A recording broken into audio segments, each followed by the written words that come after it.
में हमने क्या डिस्कस किया था? देखो, बहुत इंपॉर्टेंट है। अभी तक के क्लास में हमने क्या क्या डिस्कस कर लिया था, ध्यान समझना। एसी सर्किट का बेसिक चीज़ों पे हमने डिस्कस किया कि एसी सर्किट होता है क्या, डीसी सर्किट क्या होता है, दोनों का वेरिएशन देखे थे। और एसी सर्किट को हम कंसीडर क्यों करते हैं, उसका रीज़न सबसे पहला लेक्चर में उसकी स्टोरी सुनाया था, हम कंसीडर क्यों करते हैं। फिर एसी से रिलेटेड बहुत सारे मैंने इंपॉर्टेंट डेफिनेशंस वगैरह क्लियर किया। उस डेफिनेशन से भी आपके 2-3 क्वेश्चन बन जाते हैं। जैसे एवरेज करंट का हो गया, आईआरएमएस करंट हो गया, वीआरएमएस ईआरएमएस करंट हो गया, ईआरएमएस वैल्यूज हो गया। ये बहुत इंपॉर्टेंट है, ठीक है। हाफ साइकिल, फुल साइकिल, सब पे मैंने मीन वैल्यूज का भी बात कर लिया। और टॉपिक स्टार्ट हो गया था कि various type of AC circuits. Various type of AC circuit में हमने सबसे पहले क्या पढ़ा कि भैया कितने टाइप के सर्किट होते हैं। तो हमारे पास टोटल कितने टाइप के सर्किट थे? 7 टाइप के सर्किट थे, ठीक है। 7 टाइप के सर्किट थे। ओ इधर देख, ऊपर देख, ऊपर 7 टाइप के सर्किट थे। 7 टाइप के सर्किट में हमने आर को पढ़ लिया था, सी, एल और बाकी 6 बचा हुआ है, ठीक है। इसके बाद मैंने 2 चीज़ों को और 3 चीज़ें और बताया था जो करंट ड्रॉपिंग को डिफाइन करता है। जो करंट उसको डिफाइन करता है वो है क्या चीज़? तुम बताओ तीनों चीज़ क्या है जो करंट को ड्रॉप करता हो? 3 चीज़ों का नाम बताओ। बंद बंद बंद, हाँ बहुत बढ़िया, तुम बताओ। बहुत बढ़िया, पीछे पीछे पीछे पीछे पीछे, बढ़िया। चलो, तो हो गया। तो एसी सर्किट में 7 टाइप के सर्किट्स थे। प्रीवियस क्लास में मैंने आर रजिस्टर को कंप्लीट कर लिया था। अब जो रिमेनिंग जो सर्किट्स अब उस पर अपन डिस्कस करने वाले हैं। तो इंडक्टर, कैपेसिटर वाला, रजिस्टर वाला हो गया था। अभी अपन इंडक्टर पे बात करते हैं। हम एक ऐसा सर्किट कंसीडर करने वाले हैं जिसमें सिर्फ और सिर्फ क्या हो? इंडक्टर हो। सिर्फ और सिर्फ क्या हो? इंडक्टर हो। इंडक्टर मतलब इंडक्टेंस हो। सर्किट अपने आप में बहुत अमेजिंग है। इस सर्किट को मैं बहुत लेवल पे बता सकता हूँ, लेकिन जो मीडियम लेवल का है उसको बताता हूँ, उसमें सारे रीजंस आपको समझ में आ जाएंगे, ठीक है। तो चलिए मैं आपको स्टार्ट करता हूँ। सबसे फर्स्ट हम सर्किट डायग्राम बनाते हैं। जब एग्जाम में क्वेश्चन आएगा ना, तो तुम लोग क्या करना कि सबसे पहले सर्किट डायग्राम लिखना, सर्किट बनाना, कंस्ट्रक्शंस लिखना, फिर कैलकुलेशन लिखना, फिर फेजर डायग्राम लिखना, फिर रिएक्टेंस के बारे में बताना, सारी चीज़ों के बारे में बताएंगे। कॉपी बंद करेंगे और फुल ध्यान बोर्ड पे लगाएंगे और एक एक चीज़ को समझेंगे, ठीक है। तो सबसे पहला जो सर्किट हमारा बनता है वो कैसा बनता है? वो इंडक्टेंस कैसा होता है? इंडक्टेंस ऐसा होता है, ठीक। और ये क्या चल रहा है? ये एसी सोर्स है। ये क्या चल रहा है? ये एसी सोर्स है।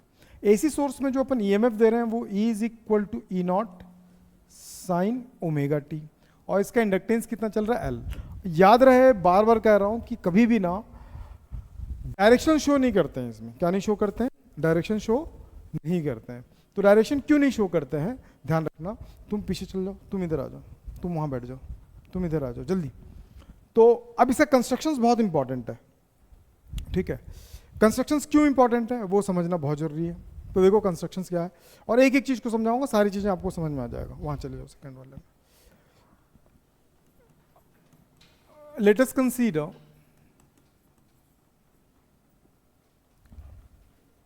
N inductance type AC circuit. Circuit अपने पास कौन सर्किट है? इंडक्टेंस टाइप एसी सर्किट है, ठीक है। Circuit the connect with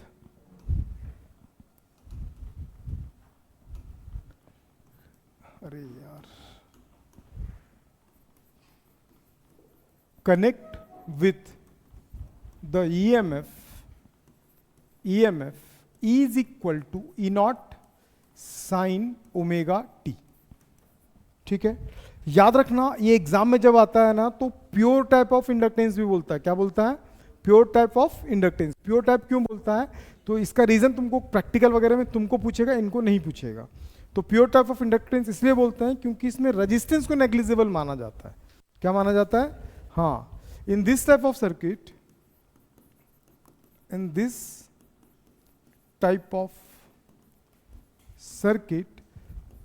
the resistance और नेग्लिजिबल। क्या लेके चल रहे हैं अपन? रेजिस्टेंस यहां पे है ही नहीं। रेजिस्टेंस नहीं है मतलब क्या होगा? अगर किस सर्किट में रेजिस्टेंस नहीं है इसका क्या मतलब? बोल बोल बोल। Negligible. In the type of circuit the resistance is negligible, मतलब रेजिस्टेंस को अप्रोक्सीमेट हम क्या लेके चलेंगे? जीरो। हालांकि पॉसिबल नहीं है, लेकिन रेजिस्टेंस को क्या लेके चलेंगे अपन? जीरो। देन द, अच्छा हम जब भी करंट को लेते हैं, जब भी अपन एसी को पढ़ते हैं, तो एसी में कौन सा वैल्यू निकालते हैं? पीक वैल्यू निकालते हैं कि इंस्टेंटेनियस वैल्यू निकालते हैं? इंस्टेंटेनियस निकालते हैं हमेशा, ठीक है। The instantaneous EMF of the circuit, instantaneous EMF of the circuit कितना हो जाएगा? तो देखो ध्यान समझना, टोटल कितना दे रहे हैं? ठीक, ई दे रहे हैं। क्या दे रहे हैं? ई। ई में से ये कितना लेता होगा? इंडक्टेंस जो करंट जो ईएमएफ लेगा, याद रखो ई इज इक्वल टू क्या होता है? Minus D L D I by D T. याद है कि नहीं याद है? Minus L D I by D T. लेकिन माइनस यहां कंसिडर्ड नहीं होगा, वो इंड्यूस्ड ईएमएफ के लिए। लेकिन यहाँ पे जितना कंजप्शन चल कर रहा है वो कितना हो जाएगा? जितना कंज्यूम कर रहा होगा वो एल डी आई बाई क्या होगा? D T. ध्यान रखना, अगर फेराडे सेकंड लॉ पढ़े होंगे तो माइनस साइन क्या इंडिकेट करता है? माइनस साइन ये इंडिकेट करता है कि भैया जो करंट इंड्यूस हो रहा है वो मेन कॉज के अपोजिट डायरेक्शन पे। याद है कि नहीं याद है? तो यहाँ पे हम किसको ले रहे हैं? कितना वो कंज्यूम कर रहा है। तो टोटल दे कितना रहे? ई में से कंज्यूम कितना कर रहा है at any instant? L is equal to L D I by D T, total EMF. यहां तक समझ में आ गया? अब मैं आपको ये कहता हूं कि भैया टोटल ईएमएफ दे रहे हो आप, तो इतना कंज्यूम हो रहा है, ठीक है। आपको पता होगा कि ऐसे सर्किट में रेजिस्टेंस क्या है? जीरो है।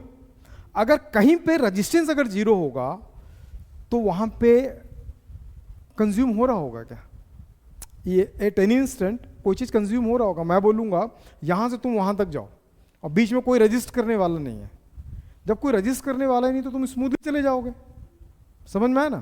तो टोटल ईएमएफ वहां पे क्या हो जाएगा? इंस्टेंटेनियस ईएमएफ वहां पे क्या हो जाएगा? जीरो हो जाएगा। क्या हो जाएगा? Instantaneous EMF zero. In this case यहां पे लिख लेना, मैं लिख के दे रहा हूं ना। In this case the resistance is negligible. क्या हो रहा है? नेग्लिजिबल। तो नेग्लिजिबल है, then the instantaneous current, the instantaneous EMF becomes zero. ये इंस्टेंटेनियस है। कौन सा? ये इंस्टेंटेनियस ईएमएफ क्या हो जाएगा? जीरो। जब इंस्टेंटेनियस ईएमएफ जीरो हो जाएगा तो यहां पे जीरो हो जाएगा, तो ई के साथ क्या बचा? L D I by D T. तो ये राइट साइड आ जाएगा, तो L D I by D T. तो क्या बच गया? ई। तो ई इज इक्वल टू क्या बचा? L D I by D T. यहां तक कहानी समझ में? कुछ नहीं है यार, बहुत आसान है। आपको पहले सर्किट समझना है। सर्किट से हमने क्या लिया? ईएमएफ ही अप्लाई किया। लेकिन इस टाइप के सर्किट को जब भी आपके एग्जाम में देता तो pure inductance type of circuit भी बोलता है। क्या बोलता है? Pure inductance type. Pure inductance का मतलब जहां पे रेजिस्टेंस है ही नहीं। रेजिस्टेंस कैसा है? नेग्लिजिबल है। जब रेजिस्टेंस है ही नहीं तो उससे इसका इंस्टेंटेनियस क्या हो जाएगा? ईएमएफ। उस टाइम का जो इंस्टेंटेनियस ईएमएफ वो क्या हो जाएगा? जीरो हो जाएगा। जब जीरो हो गया तो नेट में हम यहाँ पे जीरो ला के रख देंगे, तो हमारा इक्वेशन ये हो गया। ये माइनस है तो इधर जाके क्या होगा? प्लस हो जाएगा। तो L D I by D T, तो ई इज इक्वल टू क्या हो जाएगा? D I by D T. Cross multiplied कर दो तो ई के पास एल नीचे आ जाएगा, डी टी इधर डी आई। और हमारा टारगेट भी क्या था? हमारा टारगेट किसको निकालना था? हमारा टारगेट था करंट को निकालना रहता है, ठीक है। इस टाइप के सर्किट में हम क्या करते हैं? नेट करंट निकालना रहता है। तो यहाँ पे लिख लेंगे, यहाँ पे लिखना चाहो तो लिख लोगे, ठीक है। वी हैव टू डिटरमाइन और वी हैव टू फाइंडिंग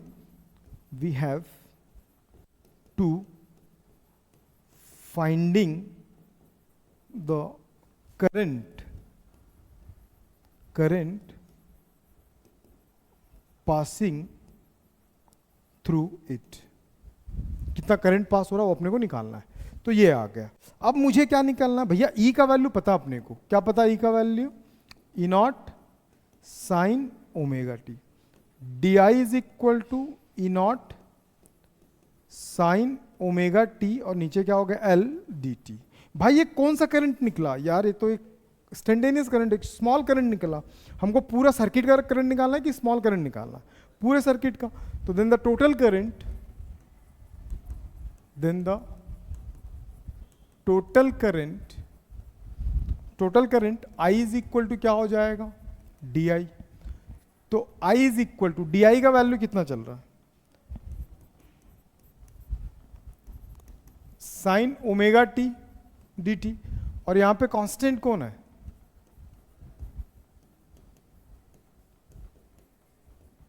नहीं समझ में। अब साइन ओमेगा टी का क्या होता है भाई, साइन ओमेगा टी का क्या होता है, इंटीग्रेशन साइन ओमेगा टी का होता है माइनस कॉस ओमेगा टी, और डिनोमिनेटर में क्या आता है ओमेगा। मैं माइनस को भी बाहर ले आया तो क्या होगा ई नॉट, और ये भी आ गया तो ये हो गया एल ओमेगा, और यहां पे बचा कॉस ओमेगा टी। ठीक, एक चीज अज्यूम कर रहा हूं, आगे चल के मैं बताऊंगा अभी थोड़ी देर में कि वो क्यों अज्यूम कर रहा हूं। ठीक है, let E not L omega को मैं क्या अज्यूम कर रहा हूं, आई नॉट, इसको इक्वेशन नंबर 2 ले लेते हैं, अभी तक कोई इक्वेशन नहीं लिए है ना, हाँ एक लिए तो ये 2 ले लेंगे, इसको 2 को मैं डिस्कस करूंगा थोड़ी देर के बाद। अब इसका वैल्यू लाके पुट कर दोगे, पुटिंग द वैल्यू, तो I इज इक्वल टू कितना हो जाएगा, आई नॉट कॉस ओमेगा टी। ठीक, लेकिन अब इसका कंपेयर, ये करंट है, ये क्या है, करंट है। करंट का कंपेयर किससे करते हैं अपन, जो ईएमएफ अप्लाई कर रहे हैं। लेकिन ईएमएफ और करंट को जब कंपेयर करूंगा तो दोनों का जो यूज कर रहे हैं साइन, या तो दोनों साइन होना चाहिए या तो दोनों कॉस होना चाहिए। लेकिन हम क्या पढ़ रहे हैं अभी, sinusoidal wave, AC wave is a one type of sinusoidal wave. तो साइनोसोडियल वेव में तो साइन ही होना चाहिए, तो भैया यहाँ पे तो साइन नहीं है, कॉस है। तो मैं क्या करूंगा, तो मेरे पास 2 चॉइसेस हैं। क्या चॉइस है मेरे पास, 2 चॉइस है। फर्स्ट चॉइस क्या है कि कॉस ओमेगा टी को, मतलब ओमेगा थीटा लिख दे रहा हूं, आप समझो, मैथ्स वाले हो तो समझ में आ जाएगा। कॉस थीटा को मैं क्या लिख सकता हूं, कॉस थीटा को मैं क्या लिख सकता हूं, साइन 90 माइनस थीटा, और क्या लिख सकता हूं, साइन 90 प्लस थीटा। समझ में। तो इन दोनों में से मैं क्या लेने वाला हूं, माइनस वाला कि प्लस वाला। प्लस वाला नहीं लेंगे, पूछो क्यों, क्योंकि ओमेगा टी है, माइनस है, ये माइनस उसको जा क्या कर देगा, प्लस कर देगा। तो मेरा मजबूरी है किसको लेना, इसको। तो ध्यान रखना, मतलब आप ऐसा भी सोच सकते हो, जो वो बोलेगा उसका अपोजिट। एग्जाम में आप टेस्ट दे रहे हो, कंफ्यूज हो गए, कुछ नहीं करना, इसको पूछना, जो वो बोलेगा ना उसका क्या करना, अपोजिट। जैसे इससे पहले मैं क्या पूछा था, लेगिंग और लीडिंग नहीं पूछा था, मैं रेजिस्टेंस, रिएक्टेंस, इंपीडेंस पूछा था। तो ये लेगिंग बोला था, तो आप समझ जाना कि जरूर छूट रहा था टॉपिक, समझ में। तो इसको मैं आपको एग्जाम के बीचों बीच बैठाऊंगा सेंटर पे, तो जो भी डाउट हो उसको पूछना, जो वो बोलेगा उसका अपोजिट लगाना। ठीक, डन। ठीक, इसको अलग से किराए पे रखा गया उसको, समझे, ताकि वो गलत बोले। तो साइन 90 माइनस क्या हो गया, ओमेगा टी। कुछ नहीं है, माइनस अगर इसमें आ गया ना तो हमारा जो वेव है ना वो ऐसा चालू नहीं होगा दोस्त, वो कैसा हो जाएगा, ऐसा। ठीक है, तो मुझे उसको चाहिए पॉजिटिव, तो ये अंदर जाएगा, साइन माइनस को काउंट करता है। तो I0 साइन माइनस π/2, और ये क्या हो जाएगा, प्लस ओमेगा टी। नहीं समझ में। अब मैं इसको थोड़ा सा बैलेंस करके लिखता हूं, I is equal to I not sine omega t minus π/2, equation number 3। मेरा करंट आ गया, वो बोलेगा मेरे करंट अर्जुन आ गया। ठीक है, तू बोल सकता है करंट आ गया। अब करंट का मैं कंपेयर करूं, देखो अभी जो पूछूंगा वो डिफरेंट ही बताएगा। ठीक है, अगेन मैं क्या करूंगा, हर केस में आपको क्या करना है, इसको निकालना है, ईएमएफ निकालना है, करंट निकालना है, दोनों को कंपेयर करना। तो आपको क्या पता चलेगा, रेजिस्टेंस, रिएक्टेंस और नहीं चलेगा, लीडिंग और लेगिंग पता चलेगा। मैं बोला ना अपोजिट ही चलेगा, ये भी उसी खानदान का बेटा। ठीक है, फ्रॉम इक्वेशन 1 and 3। मौसेरा भाई है क्या तेरा? ठीक है, इक्वेशन नंबर 1 क्या था देखो, ये था equation number 1, E not sine omega t, I is equal to I not sine omega t minus pi by 2। भाई कौन लीड है और कौन लगेंगे, पहले घूर लो, जल्दी नहीं है, घूर लो, फिर बताओ कौन लीड कर रहा कौन लैगिंग कर रहा, और कितने में लीड कर रहा कितने में लैगिंग कर रहा, तुम बताओ।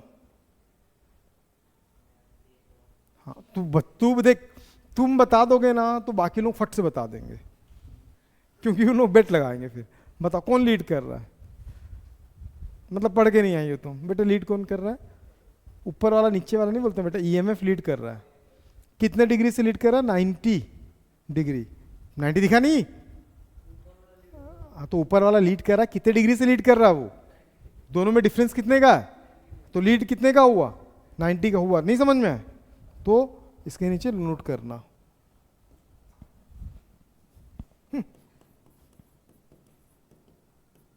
In this type of circuit,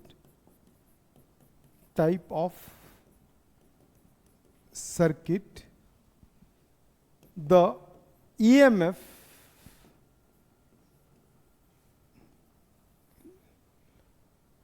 leading कितना, leading pi by 2 radian to the current, किसे? करंट से कितना लीड कर रहा है? Pi by 2। अब मैं कुछ बना रहा हूँ, सारी चीज़ों को देखना। इस सर जंप मार दो, वरना बहुत खराटे में है ना, तू उसके साथ बैठेगा तू भी खराटे मारेगा तो फिर क्लास में को बंद करना पड़ेगा भाई। तो देखो थोड़ा साइड हो जाओ उससे, खराटे बाबू से। ये देखो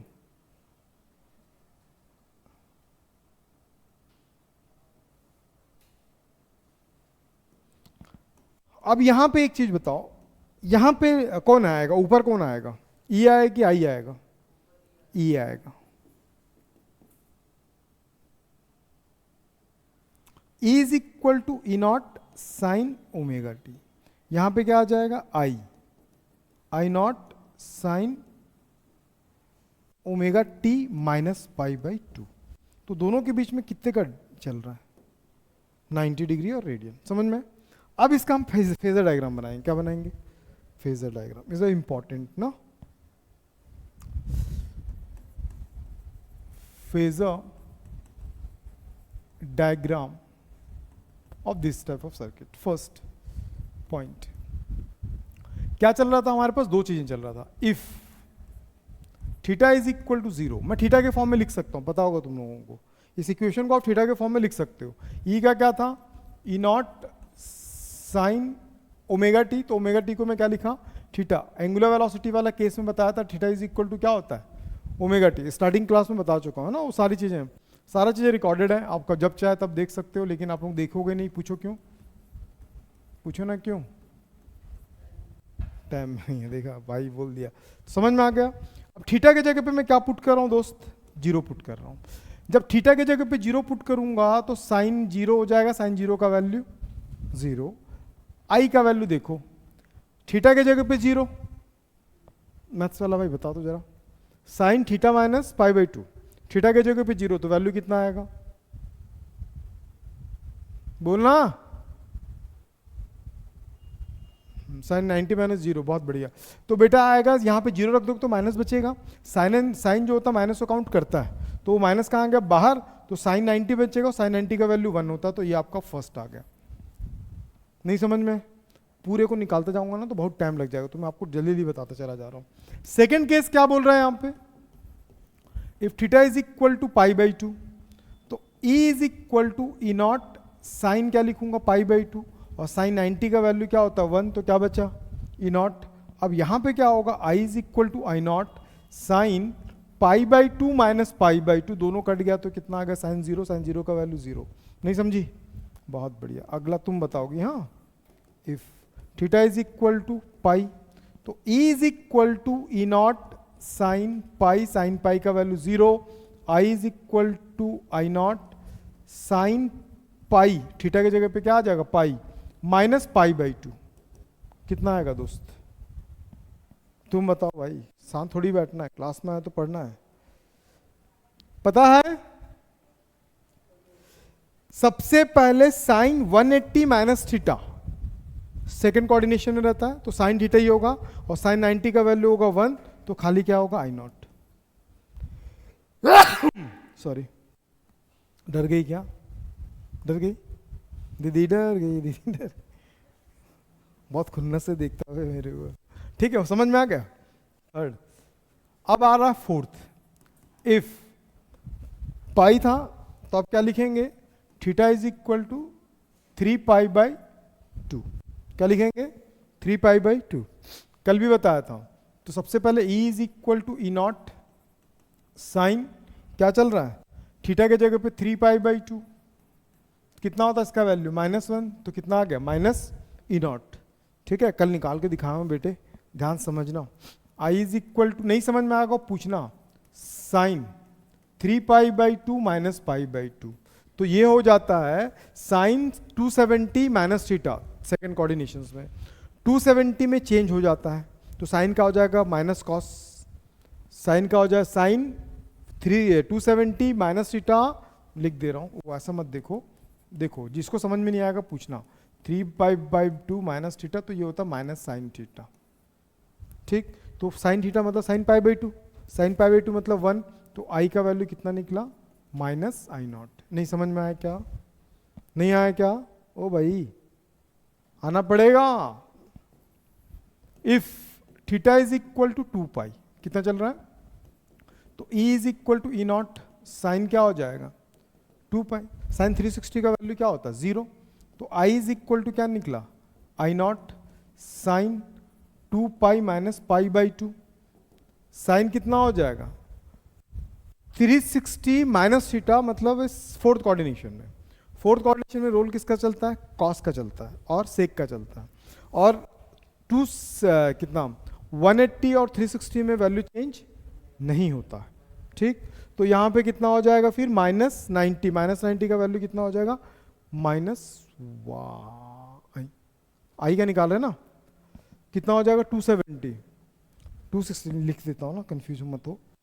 तो क्या होगा? Sine 360 minus theta minus sine theta. ठीक, नहीं समझ में? अब थीटा का वैल्यू कितना है? पाई बाई 2, तो माइनस आई 2 तो इसमें आया था ना, तो सेम वैल्यू तो नहीं आएगा। सेम वैल्यू 90 270, 90 270 में चेंज होता है, 180 और 360 में चेंज नहीं होता है। अरे रे, कॉस होगा, cos sine 360 minus theta minus cos theta, और कॉस 90 का वैल्यू कितना हो जाएगा? 0 हो जाएगा। कॉस 90 का वैल्यू कितना हो जाएगा? 0, सॉरी माय मिस्टेक। कॉस 90 का वैल्यू कितना हो जाएगा? 0, तो इसीलिए क्या हो जाएगा? 0 लिख देना हो यहाँ पे। कॉस 90 बचेगा और कॉस 90 का वैल्यू 0 होता है, तो यहाँ पे सही आ गया। I is equal to I naught, इस पूरे का -1, और साइन 90 हो जाएगा। साइन 90 का वैल्यू कितना हो जाएगा? 1। नहीं समझ में? नहीं आया तो पूछो भाई, वैल्यूज है मैथ्स वाले हो, आसानी से निकाल सकते हो। नहीं निकाल पाओगे तो पूछ लेना। अब इसका फेजर डायग्राम बनाते हैं कैसे? कल भी हम लोग पढ़े थे, कल भी हम लोग पढ़े थे, किस तरीके से पढ़े थे ध्यान रखना।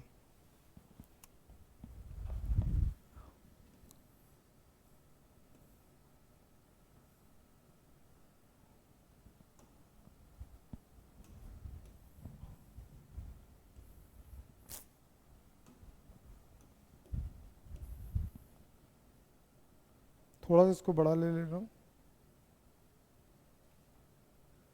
ठीक है।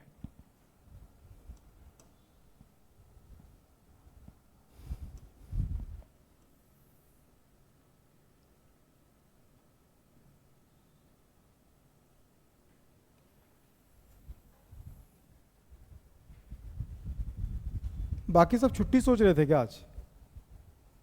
अंकित तो कांटेक्ट में नहीं है किसी के? चलो अब बनाते हैं। सबसे पहले तो आप ये देखो, हम दो चीज को लेंगे। सबसे पहले ई नॉट पॉजिटिव, आई नॉट, बहुत ऊपर हो गया, यहां पे ले लेना, ई नॉट पॉजिटिव चल रहा है, थोड़ा सा ऊपर, आई नॉट पॉजिटिव होगा, यहीं पे ले लेंगे, आई नॉट नेगेटिव, फिर ई नॉट। समझ में? ध्यान में रखना यहां पे फेज डिफरेंस 90 का चल रहा है, मतलब अगर ई आगे चल रहा तो 90 डिग्री पीछे कौन चलेगा? आई चलेगा। बताए थे ना अभी? नहीं समझ में आया? तो आपको पहले एक डायग्राम बनाना पड़ेगा। तो पहला डायग्राम में आप ध्यान से देखना, मैं ग्रीन वालों को क्या लिया हूं? ईएमएफ लिया हूं। तो ये ग्रीन वाला क्या चल रहा है? ईएमएफ चल रहा है। हाँ, ये यहाँ पे सीधा सीधा चला जाएगा। अब येलो वाला मैंने क्या लिया? मस्त डायग्राम है, समझ में आ जाएगा, एक ही बार में समझ में आएगा। ये ऐसा, समझ में? नहीं समझ में? क्या समझ में?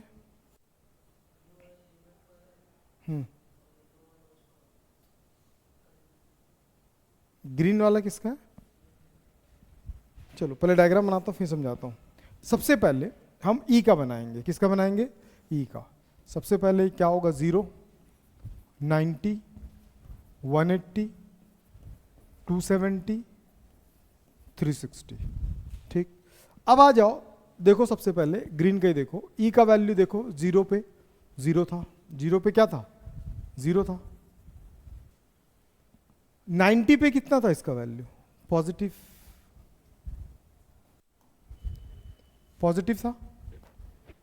180 पे, 180 पे 0 हो गया। 270 पे माइनस ई नॉट, और 360 पे 0। नहीं समझ में? तो एक ग्राफ ऐसा बना। ठीक, अब एक और ग्राफ चाहिए आई का। आई का ग्राफ के लिए हम अच्छे से देखना ये वाला। आई का 0 पे माइनस हाई बना, तो कहां पे करूंगा टिक भाई? कहां पे टिक करूंगा? वेरी गुड, यहां पे टिक होगा। ठीक है, अब मैं क्या चला? 90 में चला हूं, तो आई का वैल्यू कितना हो गया? 0, मतलब कहां पे आ जाएगा? 0 हो गया। नहीं समझ में? अरे 0 इसी में होता है भाई, 90 पे 0। नहीं समझ में? फिर किस में चल रहे हैं? 180। 180 में क्या हो गया? 180 में इसका आई पे आ गया। फिर कहां पे चले? 270 में क्या हो गया? फिर से 0 हो गया। 360 में क्या हो गया? माइनस। 360 में माइनस आई नॉट, मतलब यहां पे माइनस आई नॉट ना। अब ग्राफ बनाओ।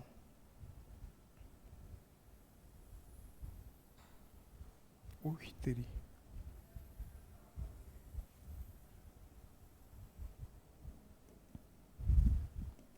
देखा ऊपर से आ रहा हूं तो पहले क्या दिखा? ये करंट है, ये किसको डिफाइन करता है? करंट को। और ये किसको डिफाइन करता है? ईएमएफ को। तो जब आप ऊपर से आ रहे हो, पहले ईएमएफ मिल रहा है कि करंट मिल रहा है? फिर क्या मिला? करंट मिला। दोनों में कितने का फेज का डिफरेंस है? कितने फेज डिफरेंस है? 90 का। नहीं समझ में? पूछना, मुंह नहीं करने का, बोलने का बाबा। कितना का डिफरेंस है? 90 का डिफरेंस है। समझ में? अब यहां पे इसको ड्रॉ करना है। यहां पे क्या करना है? इसको ड्रॉ करना है। तो एक तो हमारा ई जा रहा है, एक तो क्या जा रहा है, और दूसरा कौन जा रहा है? दोनों में इसको देखो, एक में ओमेगा, सॉरी, एक में ओमेगा टी है और दूसरे में क्या है? Omega t minus pi by 2। Omega t minus pi by 2। तो देखो कैसा बनेगा। ये जाएगा यहां पे, गया? नहीं गया? ये कितना डिग्री बनाता है? यहां इसका हमने फेज डिफरेंस कितना लिया था? Omega T. ठीक, उससे 90 डिग्री पे, 90 डिग्री पे ये भाई कंप्लीट एंगल कितना बन रहा है? ये कितना एंगल बनाएगा? 90 माइनस ओमेगा टी। नहीं बनाएगा? अरे कुछ तो बोलो। इसी को बोलते हैं फेजर डायग्राम। अभी पूछ लो बेटा, फिर दोबारा मौका नहीं मिलेगा। घूर लो। कहीं डाउट है? देख लो, है कहीं डाउट? समझ में आ गया? इसी को हम क्या बोलेंगे? Phasor diagram. Phasor diagram content किसका होता है? दो चीजों का होता है। एक किसका होता है? रोटेशन वेक्टर, और दूसरा साइनसोइडल वेव्स को अपन मिक्स कर देते हैं, तब हमारा क्या बन जाता है? वेक्टर। मतलब ये रोटेशन वेक्टर को डिफाइन करता है, ठीक है। और ये कितने लोगों को 100% समझ में आ गया? कितने लोग फैन ऑफ कर दो? कितने लोगों को 100% समझ में आ गया? बोल, नहीं आया? चलो, अब इसी में ना एक चीज छोड़ा था मैं, इक्वेशन नंबर 2, याद है? बोला था बताऊंगा करके। सॉरी। तो अब इक्वेशन नंबर 2 के लिए मैं थोड़ा सा एक नया पेज लेता हूं। फ्रॉम, अरे यार, from equation number 2। Equation number 2 में हमने क्या अज्यूम किया था कि जो ई ओमेगा बाय एल ओमेगा था उसको हमने आई ओमेगा अज्यूम किया था। देख लो, तेरे एक रूल्स बनाते हैं दोस्त, मुंह फाड़ा क्लास से बाहर। अब कितना कंट्रोल कर सकता कर ले, है कि नहीं? मुंह फाड़ा मतलब क्लास से बाहर, ठीक। अब वो रूल्स तेरे लिए आज से अभी से लागू हो जाता है, और पड़ोसी डिटेक्ट करते रहेगा तेरे को, देखते रहेगा। इतना नींद कहाँ छुपा के रखता है भाई। देखो ये हो गया। ओम्स लॉ को ध्यान से देखो, अगर मैं इसको यहां भेज दे रहा हूं तो ई नॉट इज इक्वल टू क्या होगा? आई नॉट, और यहां पे क्या बचा? एल ओमेगा बचा। गौर से देखोगे, according to Ohm's law, Ohm's law E is equal to क्या होता है? I R. अगर मैं पूरे सर्किट की बात करूं, मतलब E किसके बराबर है? V, क्योंकि E जो है इंस्टेंटेनियस वोल्टेज है, और V क्या होता है? एक सर्टेन पॉइंट के बीच में डिफरेंस बताता हूं। तो मैं मान लेता हूं कि E किसके बराबर है? E के बराबर। तो ये हो गया। तो मैं बचपन से ये पढ़ा हूं कि भैया V is equal to I R, confuse नहीं होना। मैं बचपन से ये पढ़ा हूं कि भैया अगर V है, R है, तो जो बचा है वो R, V है, I है, तो जो बचा होगा वो क्या होगा? R होगा। तो मतलब E है, I है, तो जो बचा होगा वो क्या होगा? R होगा। तो यहां पे E नॉट I नॉट है, तो जो बचा होगा वो क्या होगा? R होगा। तो R तो नहीं बोल सकता मैं। क्यों नहीं बोल सकता? क्योंकि R तो खुद ही बनना, खुद ही है। तो इसको एक नाम देना था, तो हमने कल नाम क्या दिया था? इंपीडेंस। याद आया? नहीं याद आया? बे पागल, रिएक्टेंस। इंपीडेंस जेड का था, याद करो। तो इसी को अपन क्या करते हैं? लेट, इसी को मान लेते हैं एक्सएल ओमेगा एल। कल बताया था इसका वैल्यू क्या होता है? Omega L. याद है? कल लिखवा था तो बताया था इसका वैल्यू क्या होता है? Omega L. इसको क्या बोलते हैं? Inductance reactance. क्या बोलते हैं इसको?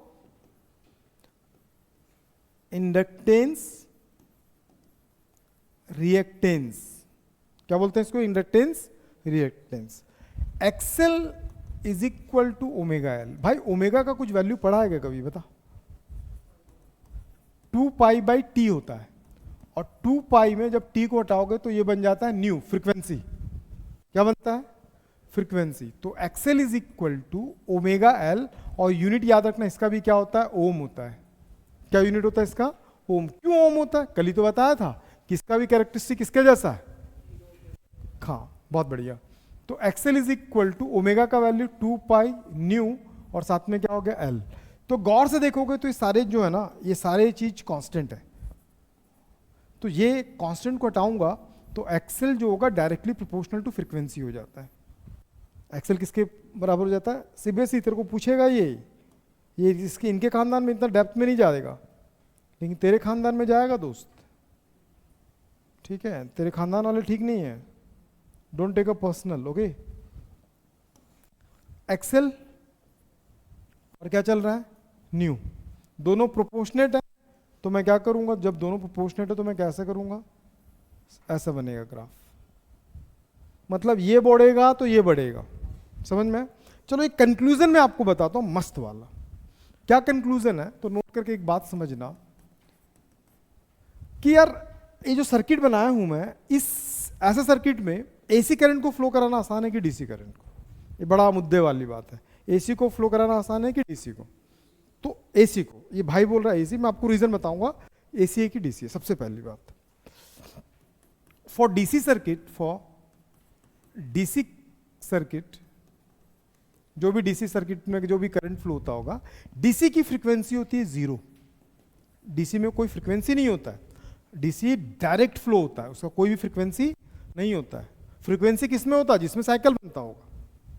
तो फ्रीक्वेंसी 0 होगा, तो एक्सेल क्या हो गया, एक्सेल भी जीरो हो जाएगा कोरोस्पॉन्डिंग। जब एक्सेल जीरो हो गया मतलब कोई भी resistance, it is a behaviour like a resistance, resist करने वाला है ये। तो मतलब डीसी में अगर मैं क्या फ्लो करता हूं, इंडक्टेंस में अगर डीसी फ्लो कराऊंगा तो कोई भी रजिस्ट नहीं करेगा और वो स्मूथली फ्लो होगा। लेकिन जैसे एसी में आएगा तो एसी में फ्रीक्वेंसी रहता है, जितना फ्रीक्वेंसी बढ़ाते जाओगे उतना ही क्या होगा, बढ़ता जाएगा। नहीं समझ में आया? ठीक है। It is easy to flow of current in DC circuit, it is easy to flow of DC current compared to AC। जो बच्चे चिल्लाते हैं ना सीबीएसई का पेपर बहुत टफ आता है, यही सारे क्वेश्चंस ना छोड़ देते हैं, ये छोटी छोटी चीजें आपको समझ में आ जाएगा। तो अभी इतने देर से मैं जो बता रहा था वो सिर्फ और सिर्फ इंडक्टेंस था, तो घूर लो एक बार अच्छे से और समझते हैं। कल लगेगा क्लास, कल जो 4 रिमेनिंग सर्किट्स है उसको मैं निपटा दूंगा विद इन 1 क्लास। तो मैं उम्मीद करूंगा कि जब आप आओगे घर से एसी की सारी चीज़ों को आप पढ़ के भी आओगे, नोट्स भी कंप्लीट होगा, एवरीथिंग आपके पास होना चाहिए, तभी आप पधारोगे। ठीक है, यहाँ भी होना चाहिए, नोट्स में भी होना चाहिए। आज भाई, ओ भाई समझ गए? कल का तो लिख लिए थे, आज का जो बचा उसको भी मैं भी पीडीएफ भेज दूंगा, आराम से बैठ के लिख लेना। नहीं लिखा सकता मैं, क्लास में को बहुत सारा चीज़ करना है। समझ में आ गया? कहीं डाउट है? क्लियर है? अब हम किस में